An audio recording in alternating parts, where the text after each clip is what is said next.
This is a response to someone who made the comment that they're going to try to remove the tension spring without removing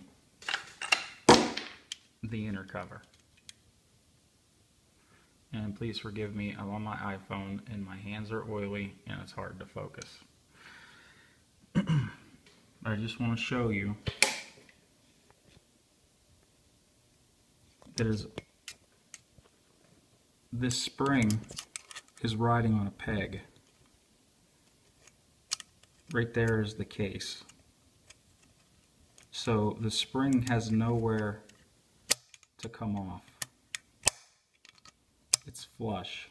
So in order to get the spring off, you would have to bend it, and there's no room behind it for it to come off. So yes, you could get it off by pulling up on it and bending the spring, but once you get that side off, there is no access back here to get the spring off the other side. It's a tiny little hole going through a lever, and if you did pull it off and break the spring, it would be next to impossible for you to get the new one on and then get it down over this peg to where you would still have a loop in it that would hold it. You'd have to bend the spring. It would just be, I'm not saying it's 100% impossible, someone could do it, but you're wasting your time because you don't want to take off 9 extra bolts.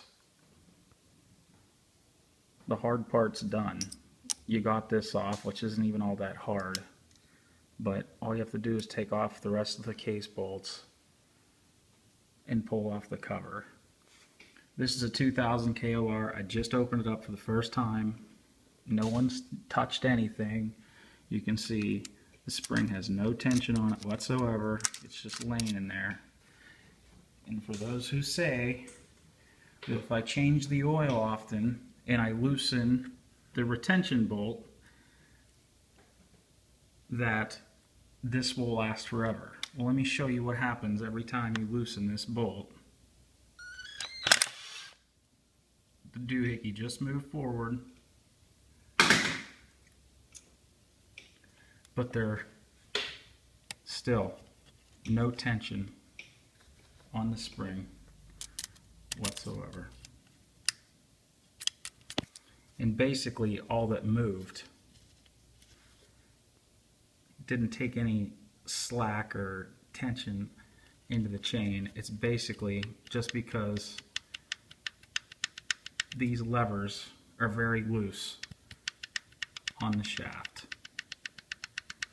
So you can loosen this bolt every 1,000 miles, every 10 miles, every 10,000 miles. Pretty much every time you do it, you're wasting your time. You can loosen it, you can beat it with your mallet with the stock spring, but if there's no tension here, nothing is going to happen except you're going to induce more slack into the chain. This chain is going to start bouncing around, getting in places where it shouldn't be, and eventually it will fail. This is not an internet myth. This is not mass hysteria caused by someone trying to sell parts and make money. If you want to go riding and enjoy yourself and not ever have to worry about this ever again, do it right, do it once, and be happy. The only thing, yes, this lever, going back, this lever is better than the first one.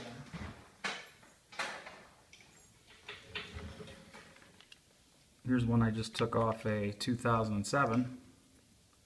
You can see it's welded, very thin.